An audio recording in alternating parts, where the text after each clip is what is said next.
Fenêtre sur l'emploi, on parle des femmes. Alors, nous avions tout à l'heure 3 expertes sur notre plateau, la place des femmes dans les métiers techniques de l'énergie. C'est vrai qu'historiquement, ce n'est pas des métiers où les femmes allaient, et c'est important d'en parler. On en parle avec Philippe Maillard. Bonjour Philippe. Bonjour. Ravi de vous accueillir. Vous êtes déjà venu sur notre plateau il y a quelques mois, directeur général du groupe APAV. D'abord, quelques mots sur ce groupe APAV, qu'on y voit un peu clair. Oui, donc on est une entreprise de service qui a plus de 150 ans, qui travaille dans le domaine de la maîtrise des risques. Donc les risques humains, industriels, environnementaux, numériques. Certifié. Voilà, en fait, au travers de nos métiers, l'inspection, la certification, les essais, le conseil, eh bien, en fait, on aide nos clients à gérer leurs affaires, leurs métiers, en toute sécurité. C'est ça l'enjeu. Et juste, c'est plus de 12 000 collaborateurs et collaboratrices, dont 8 000 en France. C'est ça. J'allais vous reprendre parce que le sujet d'aujourd'hui est intéressant parce que vous avez lancé dans le Val d'Oise une nouvelle formation pour féminiser les métiers de l'énergie. Alors d'abord, pour y voir un tout petit peu clair, commençons par le début. C'est quoi les métiers de l'énergie ? Alors, ce sont les métiers de la maintenance de chaudières, de la climatisation, la ventilation. Et ça permet de préciser qu'on est un grand organisme de formation.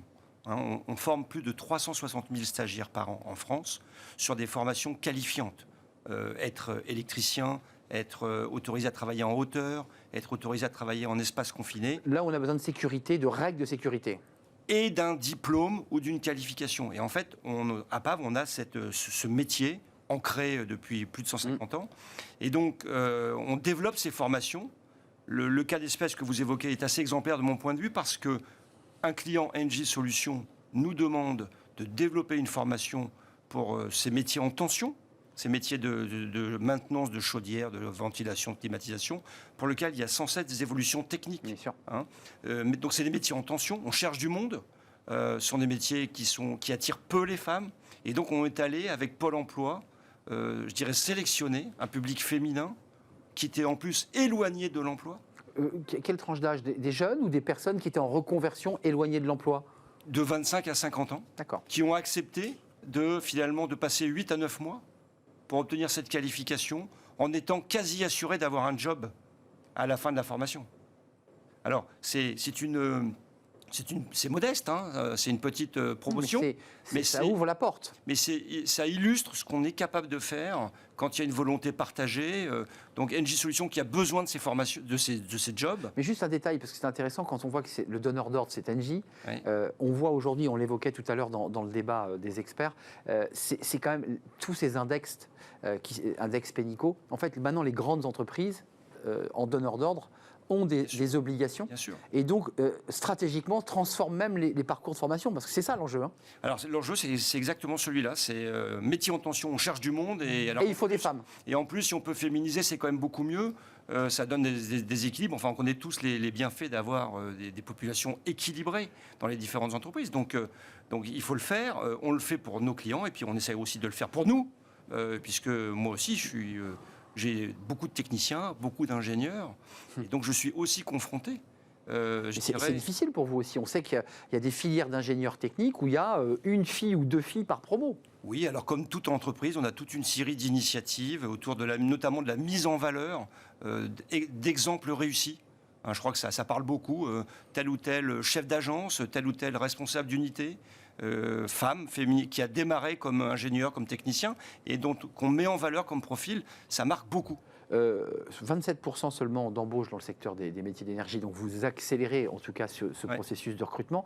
Qu'est-ce qu'elles vous disent, ces femmes ? Alors, je crois que c'est l'agence de Taverny, il me semble, qui développe et qui crée cette formation. Alors, évidemment, vous dites c'est modeste, mais c'est le début peut-être. Qu'est-ce qu'elles vous disent, ces femmes ? Comment elles se situent ? Parce qu'elles savent qu'elles vont entrer dans un métier qui est très masculin. Est-ce que j'ai la capacité à travailler ou à faire ce job ? Est-ce que je peux faire ce job ? Est-ce que je vais être accepté dans ce job ? Est-ce que ça correspond à... Est-ce que j'ai les capacités ? On évoque parfois la notion de plafond de verre. Ouais.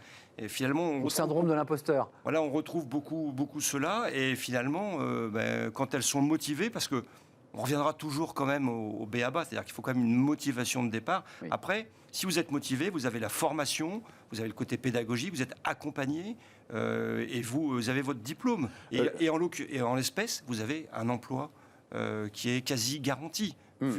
Parce que Engie vient vous chercher. À minima, c'est Engie. Oui, mais il n'y a pas que Engie qui a besoin de ces métiers. Et ce que vous faites dans la partie énergie, on peut parler de plombier, on peut parler d'électricien, ces métiers techniques dont on a bien besoin aujourd'hui. Là, c'est le début, c'est une initiative. Effectivement, on a compris que Pôle emploi, APAV et un donneur d'ordre, en l'occurrence Engie, créent. Vous développez, il y a encore de la place. Comment ça se passe là, la promo est pleine? Alors, on a relancé une nouvelle promo qui sera peut-être plus mixte. Pas uniquement féminine. C'est pas mal aussi de créer de la mixité. Exactement. Et puis surtout, c'est je dirais, de former plus de gens. Et puis ce qu'on fait à Taverny, vu qu'on est présent dans tous les territoires français, on a 130 centres de formation, on est capable de le dupliquer et de répondre à d'autres clients et à d'autres métiers qui sont en tension. Les métiers de conduite de ligne, de logistique. On recherche du monde. Tout ce qui est le développement des bornes de recharge de véhicules électriques, on recherche du monde pour les installer. Ça, c'est des nouveaux métiers, je m'autorise. Là, c'est des nouveaux métiers. Alors, nouveaux métiers. Nouvelles compétences. Nouvelles compétences, et donc formation qualifiante, formation professionnelle. Et on a besoin d'initiatives, je dirais, collectives, où chacun amène finalement son besoin, ses expertises et ses compétences. Sans vous piéger, mais Philippe Maillard, aujourd'hui, on évoque cette formation et cette féminisation de ces métiers d'énergie. À PAV, là, si vous aviez une annonce à faire, il y a combien d'emplois à pourvoir chez vous, là? Cette année, on a annoncé qu'on recrutait plus de 1500 emplois en France, donc le métier essentiellement d'ingénieurs et de techniciens. Donc 1500 emplois. Donc vous êtes les bienvenus. Vous pouvez candidater en ligne sur notre site apav.com et on cherche des talents ou surtout des gens motivés et on sera capable de les accompagner dans la formation professionnelle chez nous. Merci Philippe Maillard d'être venu nous rendre visite. 1500 emplois, le recrutement est en cours évidemment. Allez sur le site de l'APAV, il y a peut-être un emploi, un métier, une compétence qui correspond évidemment à ce que vous savez faire. Et puis il y a ces formations évidemment à Taverny sur les métiers de l'énergie pour les femmes. Merci Philippe Maillard, directeur général du groupe APAV. C'est la fin de notre émission. Merci à vous, merci de l'avoir suivi. Merci à toute l'équipe qui était derrière en régie. Merci à Raphaël pour la réalisation. Merci à Saïd pour le son. Merci à Joséphine qui était dans mon oreille. Et merci à notre ami pour l'accueil invité. Voilà, c'est la fin de notre émission. Bon week-end à tous. Je vous dis à lundi pour de nouvelles aventures. Bye bye.